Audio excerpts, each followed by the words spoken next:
নমস্কার বন্ধুরা, রাধে রাধে। আমি অঞ্জলি গুণ, আপনাদের সঙ্গে কৃষ্ণ কথায়।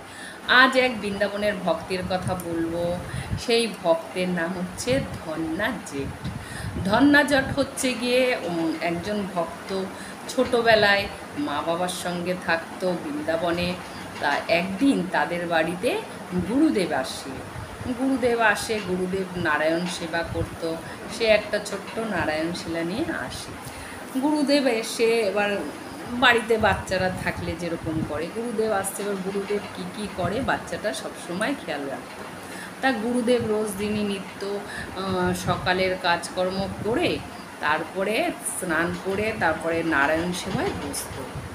এবার নারায়ণ শিলাকে ঘি, মধু, পঞ্চামৃত, দুধ, দগ্ধ দিয়ে স্নান করাতো। এইগুলো ধন্না জেঠ বসে বসে দেখতে এবার রোজকাই করতে এবার বেশ 1 সপ্তাহ 15 দিন মতো হয়েছে। এবার গুরুজি বলছে এখন আমি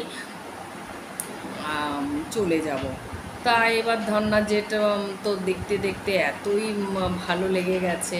তা রাত্রিবেলা ঘুমানোর সময় বলে, মা কখন সকাল হবে? বলে কেন? বলে আমি ভগবান সেবা দেখব। তা এবার যেই শুনেছে গুরুদেব চলে যাবে তার মনে খুব কষ্ট। সে গুরুদেবকে বলছে যে গুরুদেব আপনি নারায়ণ শিলাকে রেখে যাবেন ভগবানকে। গুরুদেব তো অবাক। গুরুদেব বলছে না, রেখে যাওয়া যাবে না, এর সেবা করতে হয়, না হলে জানো পাপ দেয়। বলে গুরুজি আপনি যেভাবে সেবা করেছেন আমি সেইভাবেই করব, কিন্তু রেখে যেতে হবে। এবার ছোট্ট বাচ্চা গুরুজি কি করে তার ঠাকুরকে রেখে যায়? এবার গুরুজিও মহা বিপদে পড়েছে। গুরুজি কি করেছে, অনেক বুঝাচ্ছে, কিছুতেই শুনছে না। ধন্না জেঠের মা বাবাও বুঝাচ্ছে, কিছুতেই শুনছে না। কি কান্না, হাত পা ছুঁড়ে কাঁদছে। পাড়া পড়শি জিজ্ঞাসা করছে ধন্না কাঁদছে কেন? বলছে সে নারায়ণ শিলা পূজা দেবে, বলো তুমি এটা কখনো সম্ভব? কিছুতেই শুনছে না। যখন গুরুজি তখন একটা বুদ্ধি করলো, বাইরে গিয়ে একটা সেম দেখতে কালো পাথর এনে দিল। ওই পাথরটা থেকে একটু বড়। বলছে এই দেখো। এবার গুরুজির যে নারায়ণ শিলা ছিল তার ওপরে রেখে বলছে দেখো এই হচ্ছে রাজা ভগবান, আর হচ্ছে সেনাপতি ভগবান। দেখো রাজা ভগবান সবসময় ওপরে থাকে, সেনাপতি নিচে থাকে। আজকে যদি আমি রাজা ভগবান সেনাপতিকে নিয়ে যাই, এর পরের বার এসে সেনাপতি নিচেই বসবে আর তোমার ভগবান ওপরে বসবে। তাহলে কোনটা ভালো হলো? তোমার ভগবান সবসময় ওপরে থাকবে, সেটা ভালো না? তা বলানোর পর বাচ্চা তো বুঝে গেছে, বলছে ঠিক আছে। এইবার গুরুজি ভাবলো বাবা বাঁচা গেল। তা গুরুজি রাধে রাধে বলে নারায়ণ শিলা নিয়ে চলে গেল। ধন্না যে রোজ দিনই গুরুজি যেভাবে সেবা করতো ওইভাবেই সেবা করতো। আমার মাকে বলতো মা দুধ এনে দাও, মা দই এনে দাও, মা এই এনে দাও। মা বলতো দেখ কালকে দেবো, আবার আজ পরের দিন বলতো পরশু দেবো। এভাবে মা এড়িয়ে যেতে যেতে পাথর আবার কি পুজো করবে মা, এরকম এড়িয়ে যেতে। একদিন মা বলছে তোর ঠাকুর তুই যেভাবে পূজা করবি কর, আমি একটা কিছু জোগাড় করে দেবো, তুই জোগাড় করে করবি। তারপরে ধন্না জেঠ তো গাছ থেকে ফুল নিয়ে আসলো, পাতা নিয়ে আসলো, তিলক কাটবে কি দিয়ে, ইটের টুকরো নিয়ে আসলো। নিয়ে এসে ভগবানকে সুন্দর করে সাজালো। সাজিয়ে এবার তাকে যে মা ভোগ খেতে দেয় সেইটাকে নিয়ে এসে ভগবানকে দিয়ে এবার বলছে নাও ভগবান ভোগ দিলাম, গ্রহণ করো।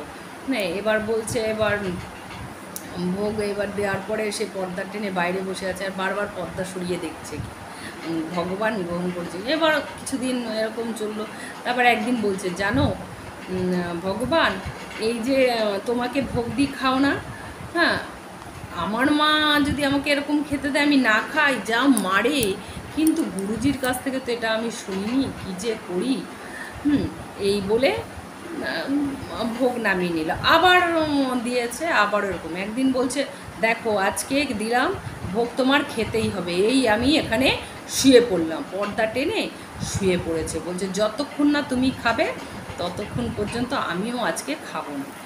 এই বলার পরে যথারীতি খেতে বসলে একটা খাওয়ার যে আওয়াজ হয় না, সেরকম আওয়াজ পাচ্ছে ভেতর থেকে। এবার ধন্না জেঠ বলছে আওয়াজটা আসছে কোথার থেকে?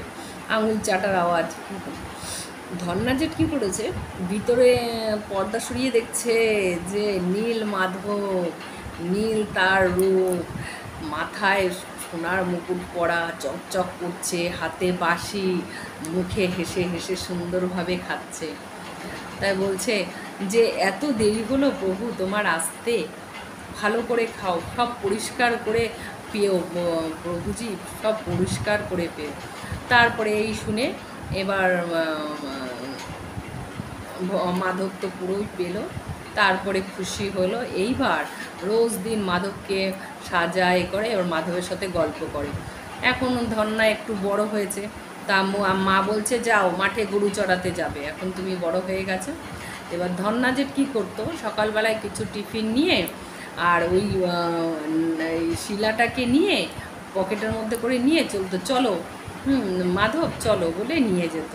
এবার নিয়ে গিয়ে গরু গরু চড়াতে ছেড়ে দিয়ে ও বসে থাকতো মাধবের সাথে। মাধব কী করতো, বলতো ধন্না তুমি এখানে বসো, আমি গরুকে খেয়াল রাখি বলে গরুর পিছন পিছন মাধব আরও গাছতলায় বসে থাকতো।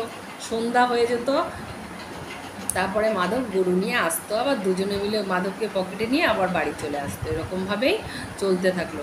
একদিন মাধব বলল যে দেখো তোমার আসে আর কি হবে, তুমি গরুদের এইখানে ছেড়ে তুমি বাড়িতে গিয়ে বিশ্রাম করো, আবার ঠিক দুপুরবেলায় আসবে, দুজনে ভোজন করব, তারপরে সন্ধেবেলায় আবার আসবে, আমরা সবাই একসাথে বাড়ি যাবো। বলছে ঠিক আছে। এই বলে দুপুর চলে আসলো, এসে আবার দুপুরবেলায় ভোগ নিয়ে গেল, যথারীতি মাধব গ্রহণ করলো। গ্রহণ করার পর আবার গরু চড়াতে বেরিয়ে পড়লো, আবার সন্ধ্যা হলো, বাড়ি চলে। এরকমভাবে কিছুদিন যেতে যেতে একদিন গুরুজি, অনেক বছর পর গুরুজি আসলো, এসে বলছে ধান্না কেমন আছো?